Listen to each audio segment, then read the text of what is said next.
আচ্ছা আম্মু, আমার মাথায় একটা গভীর প্রশ্ন উকি দিয়েছে। কি শুনি? ডিমের অংশ, ডিমের ভেতর অংশ যখন যদি কুসুম বলা হয়, তাহলে তাহলে বাইরের অংশ কি কি বলা হয়? জানি না তো। ভিতরের অংশ কুসুম হলে বা বাইরের অংশ ডিসুম হবে মনে হয়। বুঝছি, শুনলাম তুমি নাকি স্কুলে চান্স পাওনি। হ্যাঁ, আমিও তাই শুনলাম। তুমি কি জানো, আমি এইচএসসি তে 10 বার ফেল করে ভার্সিটিতে চান্স পেয়েছিলাম। তুমি স্কুলে চান্স পাওনি কেন?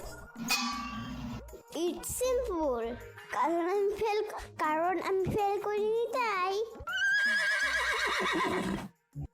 আম্মু দেখো তো, চুল কেটেছি, কেমন হয়েছে? এত বড় বড় রাখছো কেন? আর একটু ছোট করলেই তো পারতা।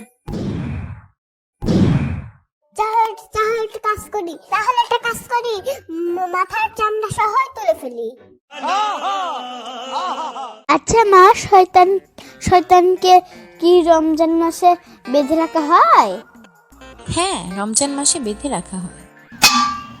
তাহলে রমজান মাসে শয়তান কিভাবে ঘোরাফেরা করে, রান্না বান্না করে?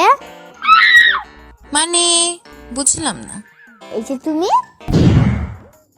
তুমি তো রান্না বান্না সবকিছুই করতে পারছো, চলাফেরা করতে পারছো।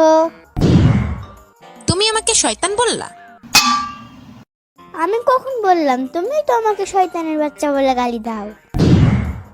আমি শয়তানের বাচ্চা হয়, তুমি কি? তুমি তো আমার মা।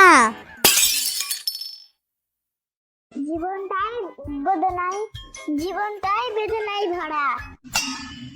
হাই হাই পুচকি, কি হয়েছে তোমার? পেট খারাপ হলো কিভাবে? রাত তিনটার সময় আমার বিস্কিট না খেলে মাথা খারাপ হয়ে যায়। হ্যাঁ, তো কি হয়েছে? রান্নাঘরে গিয়ে দেখি বিস্কিট রাখা আছে, সেটা খেয়ে নিয়েছি। পড়াশোনা সেটাই ইঁদুর পড়াশোনা সেটাতে ইঁদুর মারা বিষ মেশানো ছিল, ইঁদুর মারার জন্য। আচ্ছা আচ্ছা, এই দিক থেকে তোমার আর ইন্দুরের মধ্যে একটা মিল আছে। সেটা হচ্ছে ইন্দুরেরও 2টা দাঁত, তোমার 2টা দাঁত।